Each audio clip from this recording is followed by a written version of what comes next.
Assalamualaikum warahmatullahi wabarakatuh. Waalaikumsalam warahmatullahi wabarakatuh. Bismillahirrahmanirrahim. Assalamualaikum warahmatullahi wabarakatuh. Allahumma shalli ala sayyidina Muhammad. Ada pepatah tak kenal maka kenalan, maka kenalkan nama Ustaz Muhammad Willy Saputra. Antum bisa panggil Ustaz Willy. Saat ini berkuliah di Prodi Pendidikan Pancasila dan Kewarganegaraan FK Universitas Riau. Baik, pada hari ini Ustaz ingin menggantikan Ustaz Amri untuk menjelaskan lanjutan materi yang antum pelajari. Sebelum itu mungkin kita akan refleksi terlebih dahulu ke materi sebelumnya yang masuk dengan Ustaz Amri. Apa yang antum dapatkan sebelumnya mengenai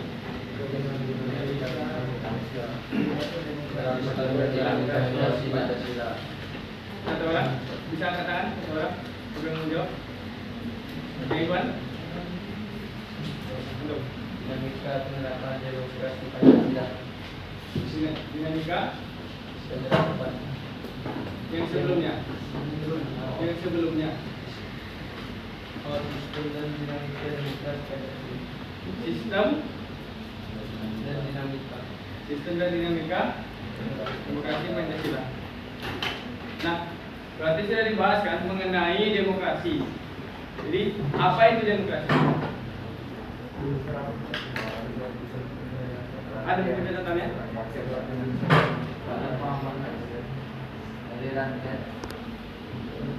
Coba angkat tangan satu orang.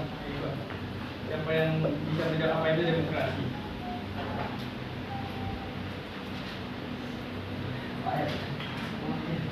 Coba yang kacamata. Apa itu demokrasi? Nah, ada catatan antum? Suatu sistem pemerintahan yang berasal dari rakyat. Ya, apa dengar? Dengar suara.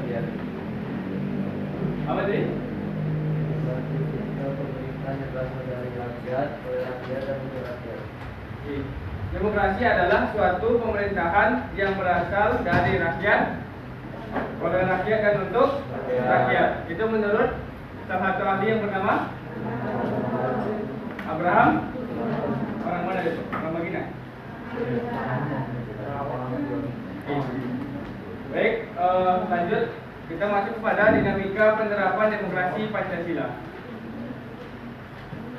Nah, yang pertama adalah kita membahas mengenai prinsip-prinsip demokrasi di Indonesia. Menurut Kartanegoro, demokrasi Pancasila adalah kerakyatan yang dipimpin oleh hikmat, kebijaksanaan dalam permusyawaratan perwakilan, yang berketuhanan yang Maha Esa, yang berperi kemanusiaan yang adil dan beradab, yang mempersatukan Indonesia, dan yang berkeadilan sosial bagi seluruh rakyat Indonesia. Demokrasi Pancasila di Indonesia merupakan intisari yang tersirat dalam sila keempat, yaitu kerakyatan yang dipimpin oleh hikmat kebijaksanaan dalam permusyawaratan perwakilan. Yang mana nilai-nilai tersebut nanti akan ada satu pautnya dengan nilai yang sila pertama, yaitu ketuhanan yang Maha Esa, kemanusiaan di sila kedua, yang ketiga ada persatuan, dan yang terakhir adalah berkeadilan di sila kelima. Baik, sampai di sini Ustaz mau bertanya nih kan kepada antum semua gitu. Bagaimana kondisi demokrasi saat ini? Menurut antum, apakah sudah sesuai dengan nilai-nilai Pancasila atau belum? Sesuai dengan pengertian tadi. Ada yang menyebutkan bahwasanya suatu pemerintahan yang berasal dari rakyat, oleh rakyat dan untuk rakyat. Dan ada satu lagi menyebutkan dari Kartanegoro bahwasanya demokrasi Pancasila adalah sesuai yang ada di PowerPoint. Menurut antum semua, demokrasi pada hari ini bagaimana menurut antum semua? Ini yang Ahmad yang menjawab. Apakah sudah benar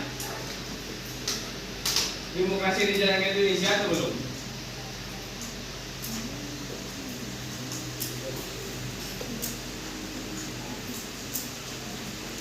Baik, mungkin masih bingung. Nah, untuk mengetahui apakah di Indonesia itu benar-benar telah menjalankan demokrasi Pancasila atau tidak, tentunya ada beberapa indikator-indikator dalam demokrasi yang akan kita bahas selanjutnya. Ada 10 pilar dalam demokrasi. demokrasi. Yang pertama adalah demokrasi yang berketahanan yang maha esa. Apa yang maksud dengan demokrasi yang bertahanan yang maha esa? Yang apa? Yang ujung, yang kacamata ujung. Apa yang maksud dengan demokrasi yang berketahanan yang maha esa?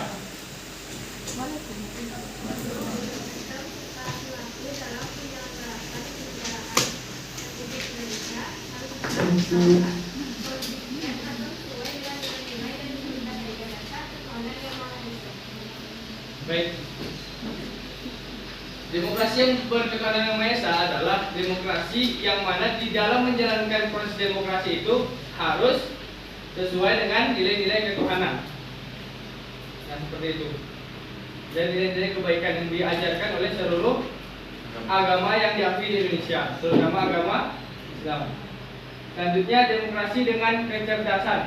Apa yang maksud dengan demokrasi kecerdasan? Ya, Iwan?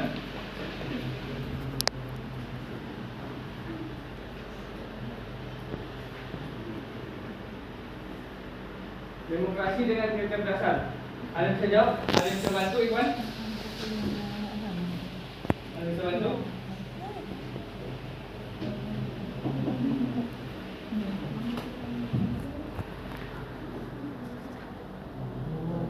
Ada yang bisa bantu? Enggak usah. Coba dulu. Apa demokrasi dengan kecerdasan?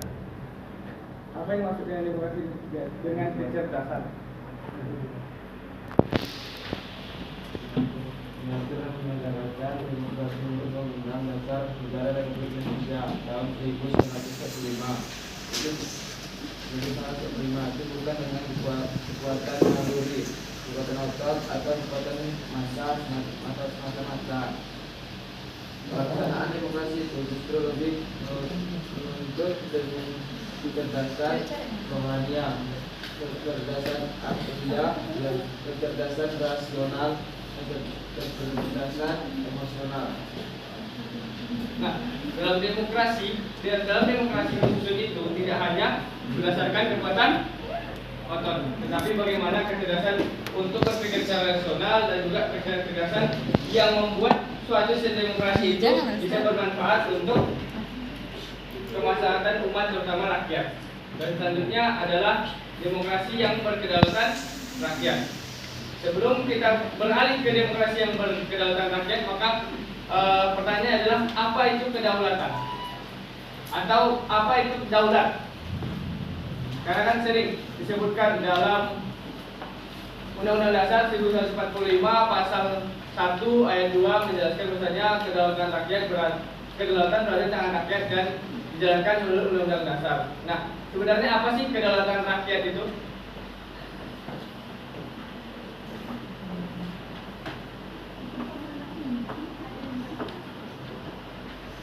Benar. Kedaulatan rakyat adalah kekuasaan tertinggi berada di tangan rakyat. Walaupun nanti kedaulatan tersebut diberikan kepada salah satu orang, misalnya kedaulatan. Makanya mengapa dalam demokrasi itu ada pemilihan, misalnya pemilihan umum, memilih presiden, yang mana itu dipilih oleh rakyat. Rakyat menunjuk seseorang untuk memimpin suatu negara. Jadi memang yang memiliki kekuasaan tertinggi adalah rakyat. Seperti itu dalam sistem demokrasi.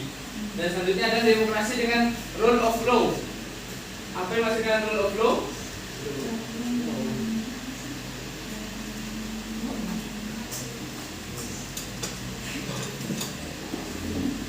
Ada yang bisa jawab? Demokrasi dengan rule of law.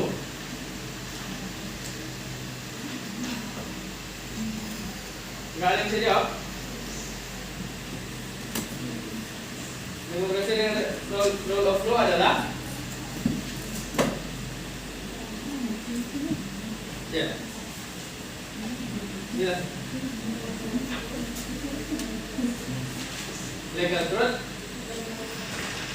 legal justice, dan legal security, dan legal interest. Apa maksud dari keempat itu? Legal truth.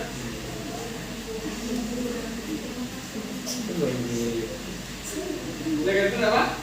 Kebenaran hukum. Ada yang tahu jenis politika? Legislatif, eksekutif, yudikatif. Nah, jenis politika ini siapa pencetusnya? Siapa namanya? Montesquieu, benar. Nah, dalam sistem demokrasi, salah satu pilarnya adalah demokrasi dengan pemisahan kekuasaan negara. Jadi ada kekuasaan di bidang eksekutif, legislatif, dan yudikatif. Fungsi pertama dari eksekutif adalah untuk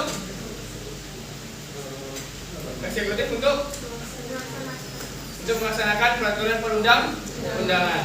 Legislatif, coba apa legislatif? Apa fungsi dari pembagian kekuasaan legislatif?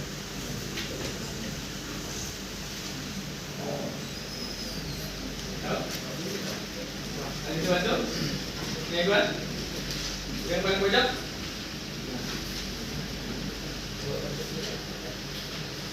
Fungsi pembagian di bidang legislatif adalah untuk membuat peraturan perundang-undangan. Terakhir, ada satu lagi yang namanya yudikatif. Apa? Itu pembagian di bidang yudikatif. Bagian tentang tadi sudah ada yang menjalankan undang-undang, sudah ada yang membuat. Satu lagi adalah yang mengawasi dan juga menegakkan dari undang-undang itu sendiri atau di bidang Baik, selanjutnya adalah demokrasi dengan hak asasi manusia atau HAM. Anda paham HAM? Tahu HAM? Apa itu HAM? Itu kepanjangannya. Secara definisi adalah seperangkat hak yang sudah melekat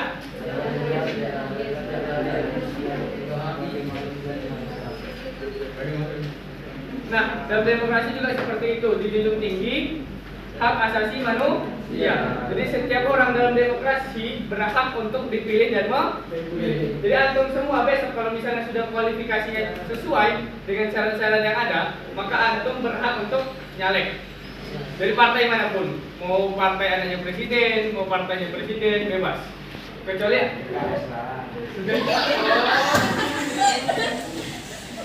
bebas dimanapun. Kalau mau yang itu juga boleh. Itu lebih disarankan kayaknya. Lebih disarankan. Kecuali nyalek jalur partai PKI yang dilarang. Selanjutnya adalah demokrasi dengan pengadilan yang merdeka. Jadi dalam suatu pemerintahan yang dari rakyat oleh rakyat untuk rakyat, maka salah satu pilarnya adalah dengan adanya pengadilan yang merdeka. Apa yang dimaksud dengan pengadilan yang merdeka?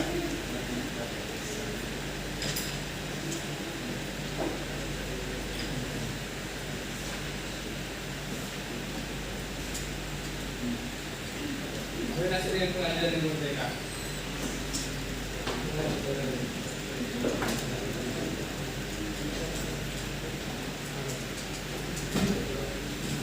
Demokrasi menurut Undang-Undang Dasar Republik Indonesia tahun 1945 menghendaki diberlakukannya sistem pengadilan dan yang merdeka legislatif dan eksekutif di tingkat pusat, dalam khusus lagi pembatasan atas kekuasaan presiden. Secara lebih lanjut, otonomi daerah adalah pembagian kekuasaan sebagian atau seluruhnya dari pemerintah pusat ke pemerintah daerah. Seperti itu. Jadi dalam demokrasi tidak hanya berbentuk sentralisasi sebagaimana terjadi mungkin kalau antum dengar itu pembangunan hanya di Pulau Jawa, itu namanya sentralisasi. Sedangkan saat ini asas yang dikedepankan adalah otonomi daerah atau desentralisasi. Jadi pembangunan dan juga pemberian kewenangan itu diberikan kepada daerah, walaupun tidak seluruhnya. Ada beberapa bidang yang memang tetap dipegang oleh pemerintahan pusat. Ke-9, ini mungkin cukup. Yang ke-9 ada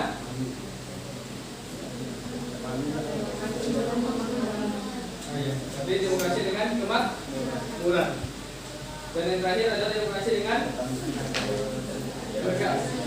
berkeadilan sosial sesuai dengan bila ke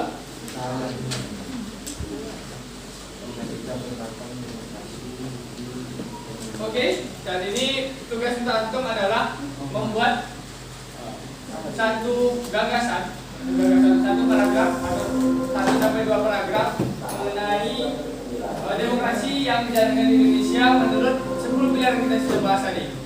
Maka antum 5 menit, kita kasih waktu 5 menit untuk memberikan gambaran apakah demokrasi di Indonesia sudah sesuai dengan 10 pilar demokrasi yang sudah kita bahas hari ini.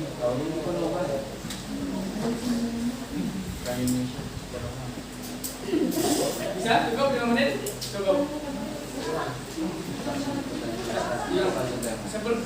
7 menit. Ya. 7 menit silakan buat. Apakah sesuai dengan 10 pilar atau tidak? Beserta alasannya. Buat dalam 1 sampai 2 paragraf.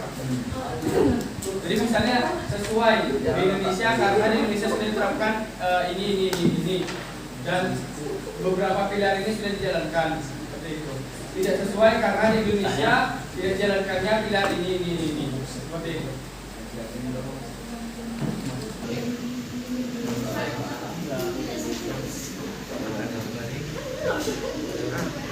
Sekarang gak bukan dulu. Sekarang ada 12 pelanggaran itu ada. Dulu. Sudah? ada centro. 5 menit lagi.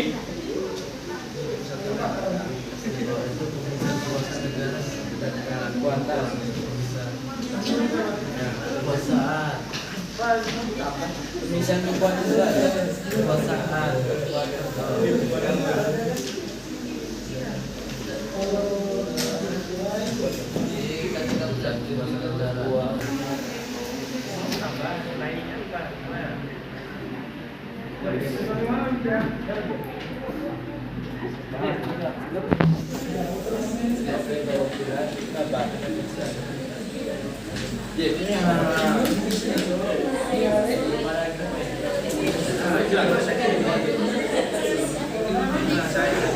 Silakan menurut antum sudah sesuai sebelum dengan pilar-pilar yang disebutkan tadi. Contohnya ya, misalnya pengadilan yang atau yang lain. Menurut antum lah, mungkin bisa yang menurut antum. Sudah sesuai atau tidak demokrasi yang ada di teori di buku ini dengan penerapannya di Indonesia saat ini?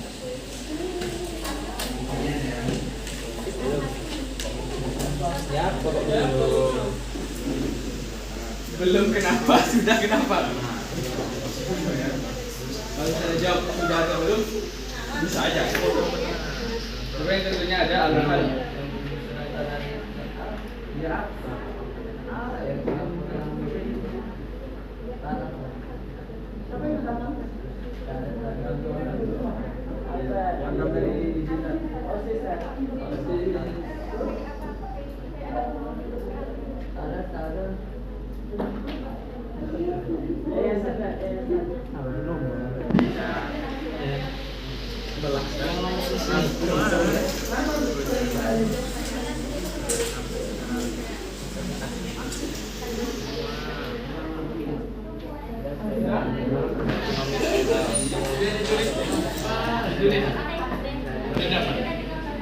Sudah ada belum?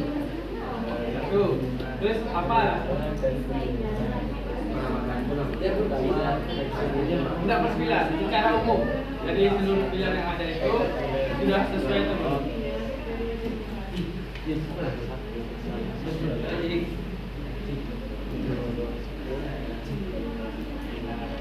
dari kata ini, dari kata manusia itu kan. 10 pilar. Jadi orang manusia itu. Pada ini mengucapkan.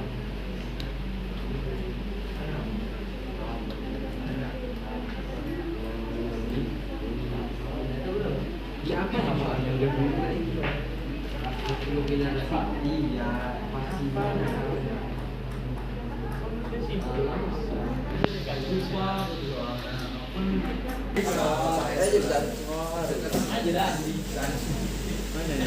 Mana nih ada? Oke, Rasya silakan. Apakah demokrasi di Indonesia dalam penerapannya sudah sesuai dengan 10 pilar demokrasi yang dijelaskan tadi? Dan mengapa? Alasannya.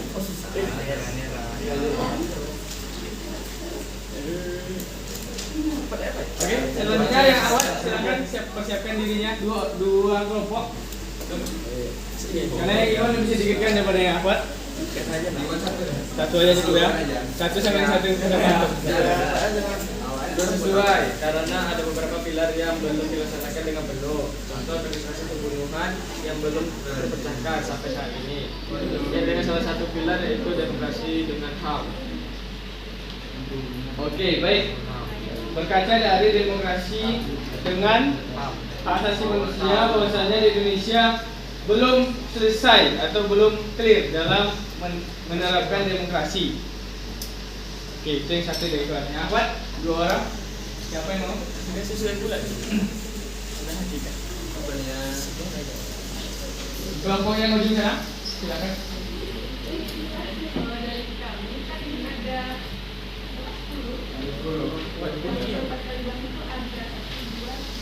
4 yang sudah sesuai. Kayak pertama yang demokrasi berkeluarga yang Maha ini sudah sesuai dengan nilai ketuhanan yang ada di negara yang di Indonesia. Contohnya itu kayak agama itu kan melarang buat menganiaya orang lain. Kalau misalnya Jermannya menganiaya berarti harus dihukum kan. Itu yang pertama. Kemudian yang berkedaulatan rakyat ini kan sudah ada lembaga yang menerapkannya seperti MPR, yang DPR, DPD. Kemudian yang urusan kekuasaan negara itu sudah berlaku karena ada legislatif dan juga sama yudikatif di Indonesia. Kemudian yang otonomi daerah kan daerah-daerah di Indonesia itu sudah diberi kewenangan buat mengatur daerah sendiri, apalagi kayak misalnya Aceh sama Jakarta. Kemudian yang belum sesuai itu yang hak asasi manusia, kayak ada banyak pelanggaran berat yang belum bisa diatasi pemerintah. Kemudian yang juga belum itu yang berkeadilan sosial, kayak hukum tuh kadang tajam ke bawah tumpul ke atas gitu. Kayak orang yang berkuasa hukumnya kayak nggak berlaku sama dia, kayak orang-orang yang itu udah berapa tahun kejadian. Jadi sudah sesuai atau belum? Ada yang sudah, ada yang belum. Jadi dominannya? Dominannya kalau yang semua rakyat Indonesia merasakan kemakonan. Oke, ada yang sudah, ada yang belum. Dari yang Iwan ada yang tambahan? Ah, itu tuh. Pas betul. Ah, ya tuh.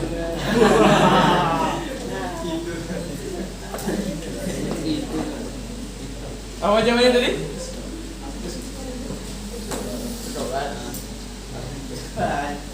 Ada jawabannya? Sudah atau belum? Sudah. Dari mana sudah? Mana yang belum? Dari mana sudah?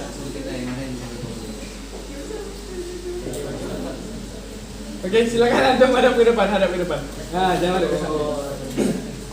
Oke, dari 10 pilar yang ada, secara fakta dan by data, bahwasanya tidak semuanya dijalankan secara keseluruhan di Indonesia. Karena secara teori semua ini baik, tetapi dalam penerapannya tentunya ada kendala dan tantangan yang dihadapi oleh negara Indonesia itu sendiri. Contohnya demokrasi yang bertahan ke Maha Esa. Tetapi kemarin ketika pilkada DKI terjadinya apa? Penistaan agama dalam kampanye. Hal tersebut tentunya melukai bagi umat beragama. Tidak hanya beragama Islam saja. Apabila salah satu agama dinistakan, tentunya juga akan marah. Selanjutnya mengenai pengadilan yang merdeka. Pengadilan yang merdeka apakah sudah merdeka? Tampaknya dalam beberapa kasus masih tumpul ke bawah, tajam ke bawah, tumpul ke atas. Demokrasi dengan pemisahan kekuasaan sudah dijalankan, benar. Demokrasi dengan hak asasi manusia sudah, tetapi memang perlu dimaksimalkan kembali. Begitu juga dengan demokrasi dengan otonomi dan juga kemakmuran serta berkeadilan sosial. Nah, seperti itu. Selanjutnya membahas mengenai demokrasi Pancasila.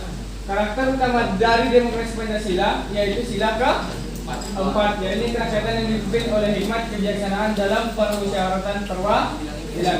Oleh karena itu makanya yang memberikan suara kita adalah perwakilan rakyat yang dipilih melalui apa? Pemilu. Kapan pemilu? 5 tahun sekali.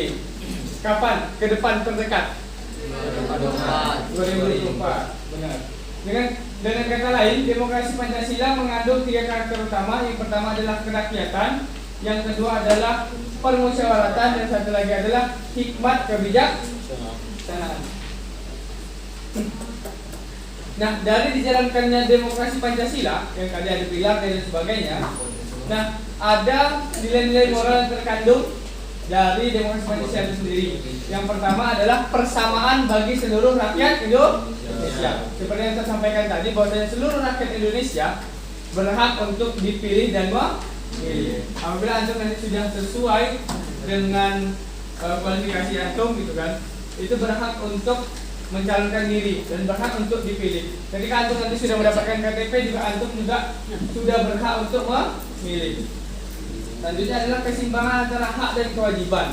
Adanya hak dan juga kewajiban di dalam suatu negara. Saat ini adalah kewajiban antum untuk apa? Belajar. 12 tahun wajib belajar. Dan hak antum adalah mendapatkan fasilitas yang memadai di sekolah. Seperti itu, ada keseimbangan antara hak dan kewajiban. Berbicara tentang hak dan kewajiban, tentunya kita harus menjalankan apa dulu? Kewajiban dulu atau mendapatkan hak dulu? Menjalankan kewajiban, baru kita bisa menuntut hak. Benar. Tentunya ada pelaksanaan kebebasan yang dipertanggungjawabkan secara moral kepada Tuhan Yang Maha Esa, diri sendiri dan orang lain. Tentunya mewujudkan rasa keadilan sosial sesuai dengan sila kelima. Pengambilan keputusan dengan musyawarah mufakat. Benar? Tapi nampaknya saat ini musyawarah mufakat untuk kepentingan benar, betul? Atau kepentingan keluarga bisa jadi. Contohnya pencalonan putra mahkota. Selanjutnya menjunjung tinggi tujuan dan cita-cita nasional serta mengutamakan persatuan nasional dan kekeluargaan. Mungkin itu materi kita hari ini. Besok lanjutannya adalah mengenai periodisasi perkembangan demokrasi Pancasila. Periodisasi perkembangan demokrasi Pancasila. Nah, nanti ada 5 fase. Ustaz tidak salah, ada 5 fase. Silakan antum baca-baca mengenai periodisasi seperti apa. Karena setiap periode atau setiap masa yang dipenggal-penggal itu ada beberapa karakteristik dan juga ciri khas masing-masing dari demokrasi yang dijalankan di Indonesia. Mulai dari nanti ada yang namanya Orde Baru, ada Orde Lama, dan ada yang namanya reformasi. Seperti itu.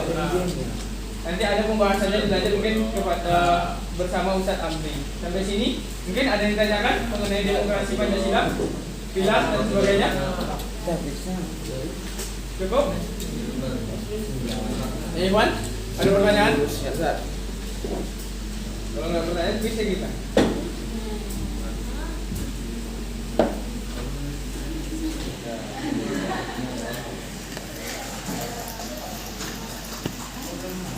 Ada yang bisa bantu? Berdasar kuliah. Berdasar secara